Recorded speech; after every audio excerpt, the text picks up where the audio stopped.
आज हिंदुस्तान अगर दूसरे देशों से तेल खरीदना चाहता है तो परमिशन की जरूरत है। किसकी परमिशन? डोनाल्ड ट्रंप की, अमेरिका की। उसके बाद नरेंद्र मोदी ने हिंदुस्तान का पूरा डेटा डोनाल्ड ट्रंप को पकड़ा दिया। नरेंद्र मोदी ने अमेरिका को बहुत कुछ दिया, मगर अमेरिका ने इंडिया को कुछ नहीं दिया, कुछ नहीं दिया। उनके टैक्स कम हो गए, हमारे टैक्स बढ़ गए, हमारा डेटा ले लिया, हमारी तेल ले ली।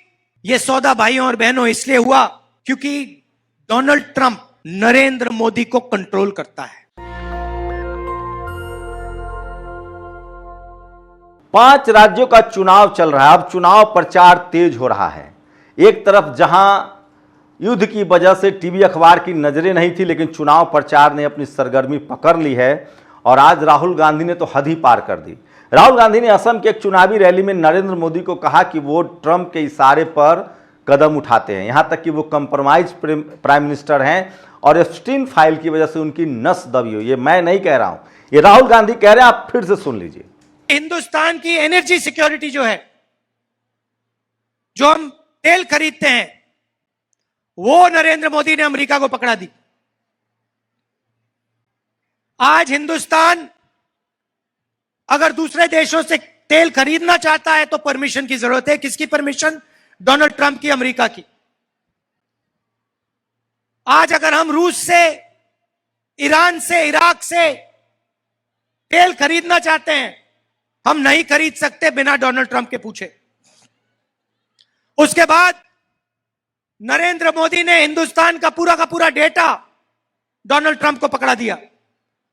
वो हमारे डेटा के साथ जो भी करना चाहते हैं कर सकते हैं, जहां भी उसको रखना है रख सकते हैं।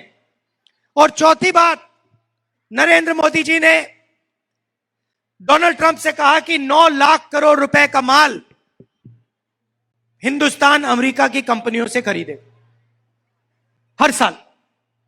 तो हमारे जो छोटे बिजनेस वाले हैं, स्मॉल मीडियम इंडस्ट्रीज हैं, वो सारी की सारी बर्बाद हो जाएंगी। नरेंद्र मोदी ने अमेरिका को बहुत कुछ दिया, मगर अमेरिका ने इंडिया को कुछ नहीं दिया, कुछ नहीं दिया। उनके टैक्स कम हो गए, हमारे टैक्स बढ़ गए, हमारा डेटा ले लिया, हमारी तेल ले ली, हमारा एग्रीकल्चर उठा के ले गए। तो सवाल उठता है कि यह सौदा क्यों हुआ? यह सौदा भाइयों और बहनों इसलिए हुआ क्योंकि डोनाल्ड ट्रंप नरेंद्र मोदी को कंट्रोल करता है। नरेंद्र मोदी का जो भ्रष्टाचार है, अदानी की कंपनी जो है, उसका पूरा का पूरा रिकॉर्ड डोनाल्ड ट्रंप जानता है। और अमेरिका में डोनाल्ड ट्रंप ने अदानी पे केस लगा दिया है, क्रिमिनल केस। अदानी हिंदुस्तान के बाहर नहीं जा सकता, अमेरिका नहीं जा सकता। अगर अमेरिका जाएगा उसको अंदर कर देंगे। और बीजेपी का फाइनेंशियल सिस्टम जो है, नरेंद्र मोदी का पूरा फाइनेंशियल सिस्टम है, वो दुनिया को दिखा देंगे। और नरेंद्र मोदी का गुब्बारा जो है वही खत्म हो जाएगा, पड़ जाएगा। और दूसरी बात, एप्स्टीन का मामला आप जानते हैं ना? 3.5 मिलियन फाइल्स एप्स्टीन की अभी बंद पड़ी हैं। उसमें नरेंद्र मोदी का पूरा चरित्र उसके अंदर पड़ा हुआ है। तो डोनाल्ड ट्रंप ने ये 2 हथियार ले रखे हैं और उससे मोदी को पकड़ रखा है। डोनाल्ड ट्रंप मोदी को गाली देता है, मोदी कुछ नहीं कह सकता। डोनाल्ड ट्रंप पब्लिकली कहता है कि नरेंद्र मोदी के करियर को मैं ऐसे खत्म कर दूंगा, I will destroy him whenever I want. और फिर ट्वीट में कहता है Narendra Modi calls me sir, मुझे सर बुलाता है हिंदुस्तान का प्रधानमंत्री। तो चेन समझिए, नरेंद्र मोदी का कंट्रोलर डोनाल्ड ट्रंप। अब इधर आपके मिनी नरेंद्र मोदी बैठे हुए हैं, असम के चीफ मिनिस्टर, जो हिंदुस्तान के सबसे भ्रष्ट, करप्ट चीफ मिनिस्टर हैं। पूरी दुनिया जानती है, आप भी जानते हो। इसका कंट्रोल नरेंद्र मोदी, अमित शाह के हाथ में है। अगर नरेंद्र मोदी कहे इसको कि भैया जंप मारो, तो ये जंप मारेगा। अगर नरेंद्र मोदी इसे कहे कि अमित शाह का पैर पकड़ो, ये अमित शाह के पैर पकड़ेगा। यह सच्चाई है। डोनाल्ड ट्रंप उसको कंट्रोल करता है, प्रधानमंत्री को, और प्रधानमंत्री आपके चीफ मिनिस्टर को कंट्रोल करता है। तो असम में राहुल गांधी ने बड़ा हमला किया प्रधानमंत्री नरेंद्र मोदी पर और कहा कि देश को लूट रहे हैं वो। हेमंता विश्वकर्मा सर पर भी उसने बड़ा हमला किया और कहा कि हेमंता विश्वकर्मा अगर कांग्रेस की सरकार बनती है तो जेल में जाएंगे। लेकिन ये बड़ी खबर नहीं है। बड़ी खबर यह है कि यह निर्मला सीतारमण और इनके पति हैं ये परकला। इन्होंने एक बड़ा खुलासा किया। इन्होंने कहा है, और तमाम सोशल साइट्स पर ये खबरें हैं, इसके चलते चैनल किसको किसको बैन करेगा। इंडिया टुडे ग्रुप ने इस खबर को लिखा है, बाकी लोग ट्वीट कर रहे हैं। 6 सेकंड में एक वोट पड़ा। सोचिए, रात के 11 बजे से लेकर 2 बजे तक आंध्र प्रदेश में वोटिंग हो रही थी और इसलिए एनडीए की जीती।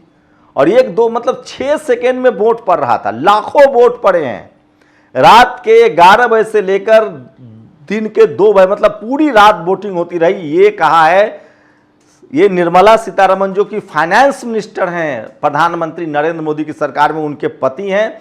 और उन्होंने ये बड़ा आरोप लगाया। इन्होंने साथ साथ कहा है कि अगर 2024 के लोकसभा चुनाव में बेईमानी नहीं होती तो 300 से ज्यादा सीटें जो हैं वो इंडिया गठबंधन को मिलता, मतलब बीजेपी बेईमानी से जीती है।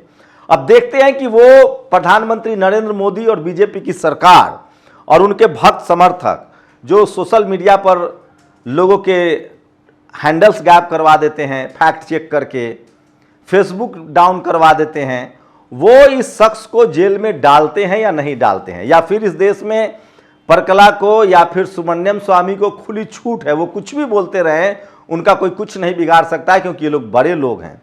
तो क्या इस सरकार में सिर्फ छोटे जो पत्रकार हैं, जो संस्थागत ढांचा नहीं है जिनके पास, सिर्फ उन पर अटैक होता है? ये बड़ा सवाल है। इसी को लेकर देश भर में लोगों का गुस्सा फूट पड़ा है। जिस तरह से सरकार ने नेशनल दस्तक, मॉल्टिक्स, 4 PM जैसे चैनलों को हटाया है, यूट्यूब चैनल हटाए गए हैं, फेसबुक के पेज हटाए गए हैं, इससे लोगों में अब मैसेज जा चुका है कि ये सरकार नकेल कसने की कोशिश कर रही, जो सबसे बड़ी खबर है। मैं इसलिए कह रहा हूं कि सोशल मीडिया ही सच्चा मीडिया है, सोशल मीडिया ही बहुजन मीडिया है। एक और खबर सामने आ रही है। एक बिहार के मूल के एक बड़े बिजनेसमैन है वेदांता ग्रुप।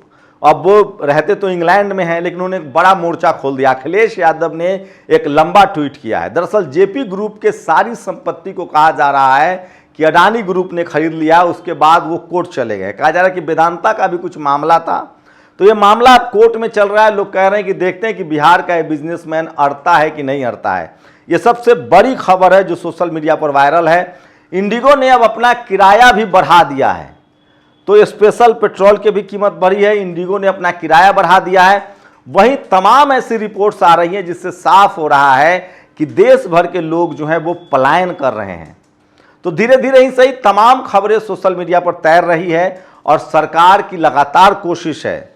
आज तो सोशल मीडिया पर एक और तस्वीरें तैर रही है, जो कल प्रधानमंत्री ने असम में जो एक रील बनाया था और वो चाय पत्ती तोड़ने वाली कर्मचारियों के साथ थी, वहां उनके एसपी जी को एक बिजली के खंबे के पीछे छुपा दिया गया था। इसको लेकर भी तंज किया जा रहा है।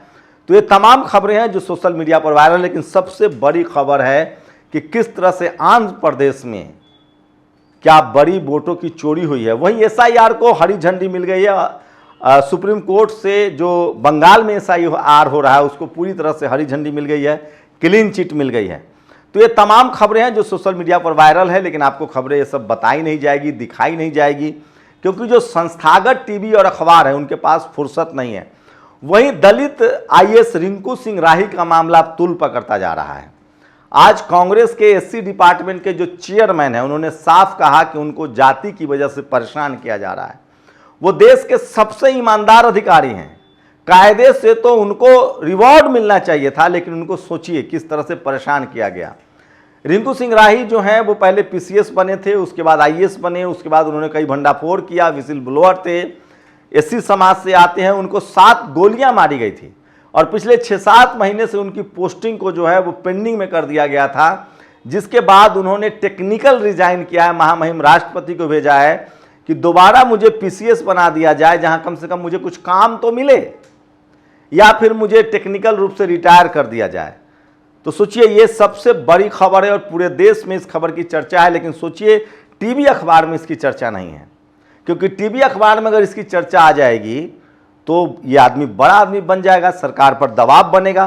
तो सवाल है कि इस देश में जो संस्थागत टीवी और अखबार है, जिनके पास लीगल सिस्टम है, जिनके पास इकोनॉमिकल सिस्टम है, वो फिलहाल सरकार से सवाल नहीं पूछ रहे हैं। लेकिन इसी बीच तमाम कुछ ऐसे पत्रकार हैं जो अब थोड़ा सा लेफ्ट राइट होते दिख रहे हैं।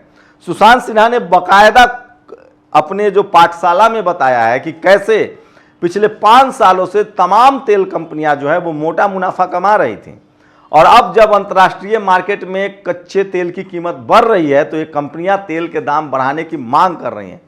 फिलहाल अभी देश में जो नॉर्मल पेट्रोल और डीजल है उसकी कीमतें नहीं बढ़ी हैं, लेकिन जो कमर्शियल एलपीजी है उसकी कीमतें बढ़ी हैं, और जो नॉर्मल एलपीजी है जिससे खाना बनता है उसकी बुकिंग टाइमिंग बढ़ी है और लोगों की उपलब्धता नहीं हो रही है। कई ऐसी रिपोर्ट्स आ रही है जिसमें कई जगह लोगों के लाइन में लगकर हार्ट अटैक से या धूप से मरने की भी खबर सामने आई है। बाकायदा रणविजय सिंह ने कई जानकारी दी है, लेकिन मैं उसकी पुष्टि नहीं करता हूं। लेकिन इतना तो तय है कि गैस की किल्लत है।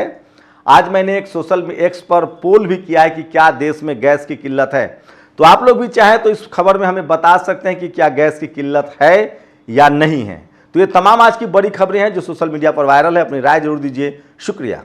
नेशनल दस्तक की आपसे गुजारिश है कि अगर इसको बचाना चाहते हैं तो नेशनल दस्तक को सब्सक्राइब करने के लिए रेड कलर के सब्सक्राइब बटन को दबाएं, फिर बेल आइकन की घंटी दबाएं।